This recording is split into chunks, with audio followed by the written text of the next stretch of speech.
ইউরিয়াব জন্ম হইল যেদিন যেদিন, মুসলমান ধ্বংস হইল সেদিন সেদিন। শুনয়ো কাল্লাপাড়া 83 গন্ডগোলটা হইয়াছিল যে সময়, কার দিন ইউডিএফ কি জন্ম হয়েছে সেই দিন।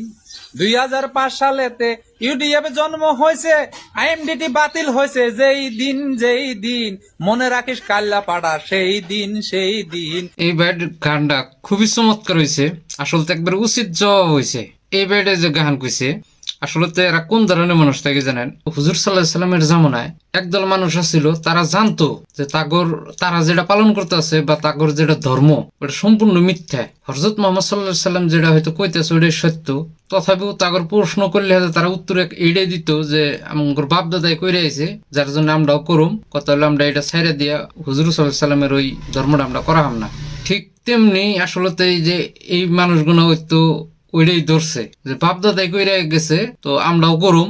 এরা জানে যে কংগ্রেস আঙ্গ মুসলমানের জন্য ক্ষতিকারক, তথাপিও এরা কংগ্রেস ছাড়তাছে না, মানে ওই যে বাপদাদাই কইরা গেছে। তো তাগর হাতে এগর হাতে আমি তো কোনো পার্থক্য দেখি না। তো আসলে তো কথাই যদি আপনি একমত হন, ভিডিওটা প্রচুর পরিমাণে শেয়ার করে দেন যাতে আরো 10 জনে